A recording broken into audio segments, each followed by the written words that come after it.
He thought she was just another driver, another woman he could intimidate, another name on a ticket he'd forget by morning.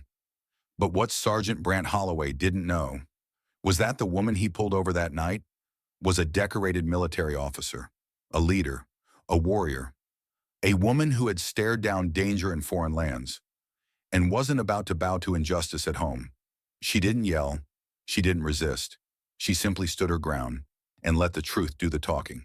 This is not just a story about one traffic stop.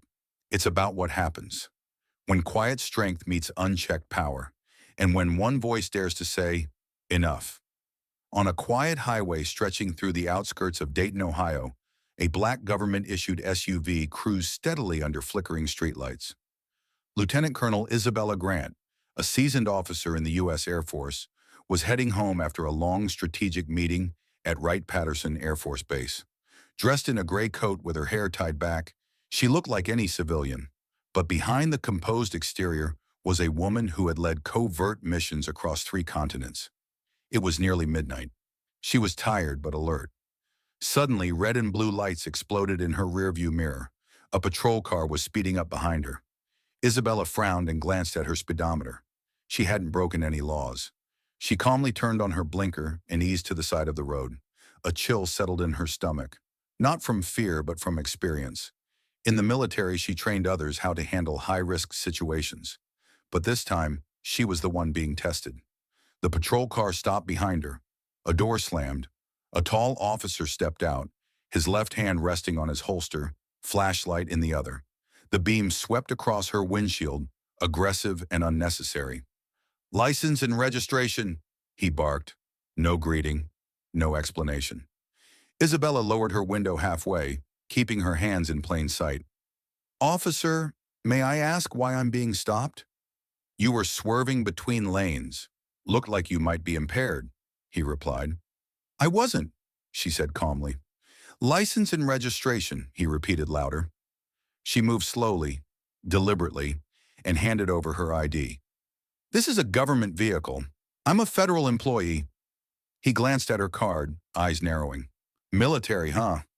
Doesn't mean you're above the law." "I never said I was." His tone turned sharp. Power games had begun. What he didn't know was that Isabella had stared down generals in war rooms. She wouldn't fold to intimidation. Not here. Not tonight. "Step out of the vehicle," the officer commanded, voice like steel. Isabella narrowed her eyes. "Excuse me?" "I said step out. Sobriety check." She tightened her jaw but kept her tone neutral. "On what grounds?" "I've complied. I haven't been drinking." He took a step closer. "Now you're refusing a lawful order?" "No," she said firmly. "I'm asking for clarification." He didn't like that. Without warning, he reached for her door and yanked it open. That's when Isabella calmly tapped her smartwatch, activating the discreet recording feature she had installed long ago for moments like this. "For the record," she said, stepping out, "this interaction is now being documented." He hesitated briefly, his eyes flicking to the blinking light on her watch. But then, brushing it off, he ordered her to walk the line under the streetlight. She passed flawlessly. No swaying, no slurring, no mistakes. Still, he handed her a ticket. "Failure to maintain lane. Dangerous operation."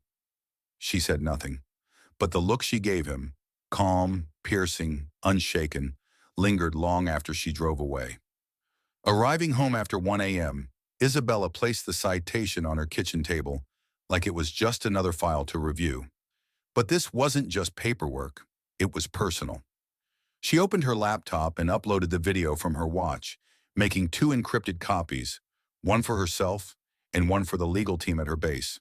No fury in her movements, just purpose.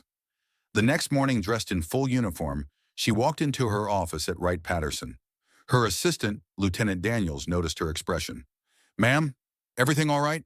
"Number, but I'm handling it," she replied. She had already filed formal complaints, not just with Internal Affairs, but with the Office of the Inspector General. Attached to the report, the footage, the citation, and her written statement. She didn't scream. She didn't retaliate. She followed protocol, just like she always had. Only this time the stakes weren't just hers. And the officer? He had no idea what storm was coming. At the West Dayton Police Precinct, Sergeant Brant Holloway was known for being by the book. His book. 16 years on the force, feared more than respected, he played tough and rarely faced consequences. That night back at the station, Brant bragged about the stop in the break room. Lady tried to pull the Fed card on me, he laughed. Flashed her ID like I'm supposed to care. An officer at the vending machine paused. What was her name? Grant. Isabella Grant or something. The young cop's eyes widened. Wait, you mean Lieutenant Colonel Isabella Grant? She gave a keynote at the academy last year. She's a big deal. Brant blinked. So? She's still just a driver on my road. But something shifted in the air. The room was quiet. No one laughed. For the first time in a long time, Brant felt something unfamiliar creeping in. Doubt. 5 days later, Brant found a thick envelope on his desk. He opened it lazily, expecting some admin memo. Instead, his smirk vanished. Summons to federal civil court. Plaintiff, Lieutenant Colonel Isabella Grant. Charges, violation of civil rights, abuse of authority, unlawful detainment. He snorted. This won't stick. But the station wasn't laughing. Captain Ridley called him into the office. The blinds were drawn, his tone serious. Brant, do you know who she really is? Yeah, a soldier who got mouthy. She's a decorated officer. Her video's been shared across the Department of Defense. And guess what? We have our own footage too. Brant tried to deflect, but Ridley leaned in. You're not untouchable anymore. You crossed a line, and now the whole damn country's watching.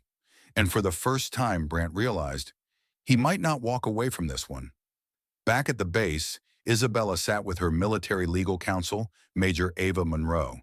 The two reviewed every second of footage. We're not just going civil, Ava said. We're going public. The press will be on this. I don't care about headlines, Isabella said. I care about precedent. Ava nodded. We'll request full disclosure from the department. Body cam, dash cam, everything. I want an official record, Isabella continued. For every young recruit watching this someday, I want them to know you don't have to shout to be heard. Ava stared at her. You sure you're ready for this? I've led convoys under fire, Isabella said, folding her arms. I'm ready for court. And with that, they began preparing their case, not out of vengeance, but with purpose. Because sometimes the loudest message is delivered in silence and facts. The day of the trial, Isabella entered the courtroom in full dress uniform. Ribbons, insignias, polished shoes. Heads turned. The air grew still. Across the aisle, Brant sat with his lawyer, suddenly smaller in a suit 2 sizes too big for his ego. Isabella took the stand. She told the truth. No exaggeration, no emotional appeals. Then came the footage, first from her watch, then from his own body cam. The jury watched closely. Brant's face lost all color. When asked why she recorded, Isabella simply said, because silence isn't protection. When Brant was asked if he would have acted differently had he known her rank, he paused. Probably. There it was. Not just guilt, but bias exposed. 3 days later, the jury returned their verdict in favor of Lieutenant Colonel Isabella Grant. $50,000 in damages. All documentation forwarded to the Department of Justice and Internal Affairs. No clapping, no fist pumps, just consequence. Brant sat stunned as the judge added, this court finds the stop unlawful and the conduct unprofessional. Isabella rose quietly, collecting her documents. She didn't smile. She didn't need to. The truth had spoken for her. In the weeks that followed, Brant was placed on administrative leave. But that was just the beginning. Her case sparked more than a verdict. Other complaints began to surface. Former victims came forward. Anonymous tips poured in. Brant wasn't a lone incident. He was a pattern, finally exposed. Meanwhile, Isabella returned to her duties at the base. She gave no interviews. She didn't seek attention. But among her peers, one thing was understood. She had just redefined what quiet leadership looked like. And Brant? He was no longer the wolf in the room. He was the man under investigation. Word spread fast. Within law enforcement circles, Brant's name became a cautionary tale. Inside the precinct, whispers replaced greetings. Officers avoided eye contact. The bravado he once carried like armor now weighed him down. At roll call, his usual jokes were met with silence. New recruits looked at him with a mix of curiosity and unease. The older officers, those who once backed him, suddenly had meetings to attend or phones to answer whenever he entered the room. He wasn't suspended yet, but the process had begun. At home, Brant sat alone in front of his TV, replaying news clips from local stations. Headlines read, "Decorated officer sues police sergeant for unlawful detainment." Body cam footage contradicts officer's report. Every frame of that footage burned into his brain. He couldn't look away. His wife had stopped asking questions. His teenage son avoided the dinner table altogether. Brant thought he'd be the one giving lectures in police academies someday. Now he was the warning story in their ethics classes. Isabella's return to base wasn't grand or celebrated. It was quiet, exactly how she preferred it. But the respect was palpable. Salutes came with sharper posture. Conversations halted when she passed. Her reputation had already been solid, but now it was untouchable. Not because she sued a cop, but because she did it with integrity. Lieutenant Daniels met her outside the command center. "You know everyone's talking, right?" "Let them," she replied. She wasn't interested in politics or attention. Her focus remained on readiness, operations, and mentoring the next generation. But she wasn't blind. She knew her story was echoing beyond Dayton. Later that day, she received an email from a law enforcement training center in Virginia. They wanted permission to include her court testimony and footage in their de-escalation training curriculum. She stared at the request. This wasn't what she intended. But maybe this was the impact she hadn't realized she needed to make. She closed the laptop slowly and looked out the window. Some changes start with confrontation. Others begin with calm defiance. At the Dayton Police Department headquarters, an emergency disciplinary hearing was convened. Sergeant Brant Holloway sat in a room surrounded by brass, the police chief, internal affairs, civilian oversight, and two representatives from the state attorney general's office. A lawyer sat beside him but didn't speak. The tension was so thick you could slice it. "This isn't just about one traffic stop," Chief Ellen Torres began. "This is about a pattern." She dropped a manila folder on the table. It fanned open like a deck of cards: complaints, reviews, body cam transcriptions, witness statements. 14 reports in 7 years, all involving unnecessary escalation, majority against people of color. Brant tried to interject. "None of them stuck. Because the system protected you," one board member snapped. "Until now." He looked around the room but saw no sympathy, no shield, just judgment. "This is your opportunity," Chief Torres said coldly. "Speak now, or the board will proceed without your input." For the first time in years, Brant felt what it meant to be out of control. No badge, no backup, no way out. Brant cleared his throat. His mouth was dry. "I made mistakes." Silence. "I let stress get to me. The hours, the pressure. I didn't see people. I saw problems." He glanced at the board. No one blinked. "I thought I was protecting the public, but somewhere along the way, I lost sight of the line." "Not a line," said a community advocate. "A boundary between power and abuse." Brant swallowed hard. "What I did to Lieutenant Colonel Grant was wrong. She deserved better. So did others." The words hung in the air, heavy, fragile. Chief Torres finally spoke. "We'll deliberate, but make no mistake, whatever decision comes next, your career as you knew it is over." Brant nodded, not in agreement, but in resignation. When he left the room, his feet felt heavier than the gun he once wore daily. Outside, the air was cold, but it was the weight of accountability that chilled him. 2 weeks later, Isabella stood before a class of fresh recruits at Wright-Patterson's leadership orientation. She wasn't there to lecture about combat logistics or command strategy. She was there to talk about character. "When you put on this uniform," she began, "you represent more than yourself. You carry history, sacrifice, and expectation." The room was still. Eager eyes met hers. She continued, "Authority without responsibility becomes tyranny, and respect is earned, not demanded." A young cadet raised her hand. "What do you do when someone with authority abuses it?" Isabella smiled faintly. "You document, you report, you rise." She let that sit for a moment. I didn't fight back with fists. I didn't shout. I just told the truth. And sometimes, that's enough to move mountains. The recruits didn't cheer. They didn't need to. The quiet in the room told her they understood. Brant's fate was sealed behind closed doors. 3 weeks after his disciplinary hearing, a sealed letter arrived at his home. His wife opened it, hands trembling. "Brant," she said, voice flat, "it's over." He took the letter and read the words. Termination effective immediately. Pension under review. Reassignment denied. Badge revoked.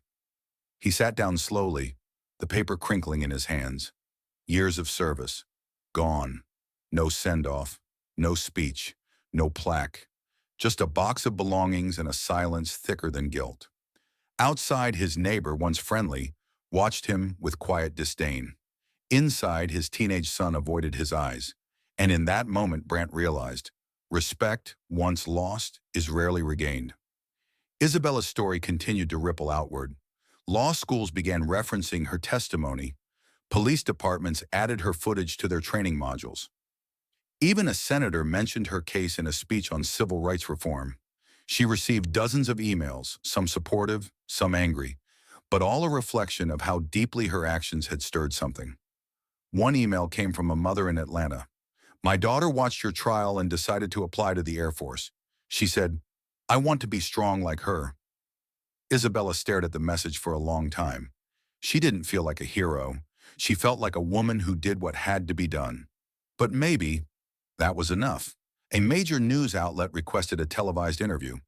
Isabella refused, not because she was afraid, but because she believed the message was already clear. Instead, she agreed to a written piece. The journalist met her at a quiet diner near the base. Over coffee, they talked, not about Brant, but about systems. "I didn't sue a man," Isabella said. "I sued a mindset." "And what mindset is that?" the reporter asked. "That power is privilege. That silence is safer than speaking up. That uniform excuses behavior.